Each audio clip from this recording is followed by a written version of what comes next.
Senator Van Hollen?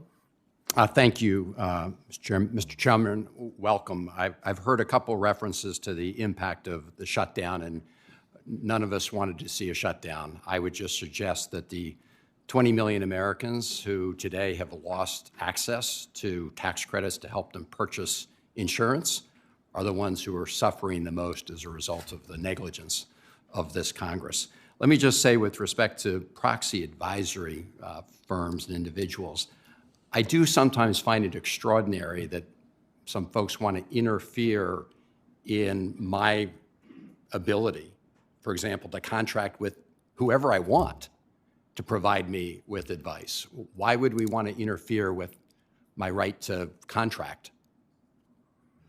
Yeah, well, I don't think people are worried about or focused on, interfering with right to contract. But the reason why these sorts of facilities and firms have come about is anomalies with SEC regulations that have proven to weaponize shareholder proposals and other aspects. I find it a little bit of the nanny state here. People who, again, why not let the market work? But let me ask you this. I think you'd agree that the SEC benefits from having a diversity of views among its commissioners. Would you agree with that? Yes.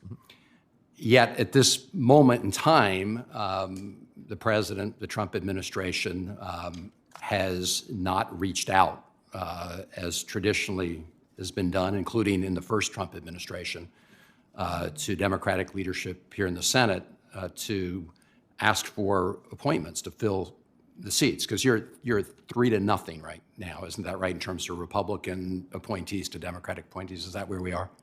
There are 3 commissioners, and I mean, could you call over to the White House? Would you be willing to commit to calling over to the White House and asking them to fulfill their traditional responsibility of reaching out so we can have a full contingent?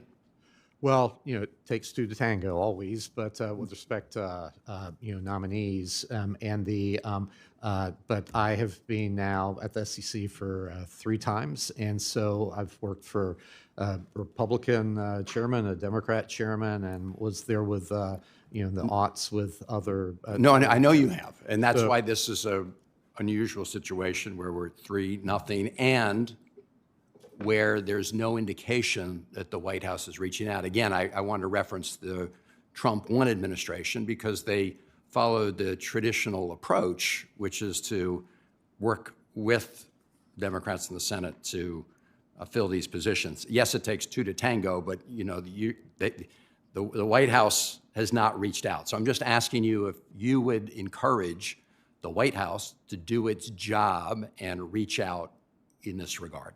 Well, I've been, public and also in private, supportive of having a full complement of commissioners. I think that helps with debates and everything else. All right. Well, good. We're on the same page. Hopefully the White House will move forward on that. You're a member, of course, of the Financial Stability Oversight Council, and recently you indicated and others that you're, quote, in agreement that non-bank financial institutions don't pose systemic risk to our markets, unquote. I think you recall that outside of the GSEs, one of the biggest taxpayer bailout beneficiaries was a non-bank. You recall that, right? Yes. It was AIG, right? So isn't it true that non-bank entities can pose systemic risk to our economy? We've already seen it once.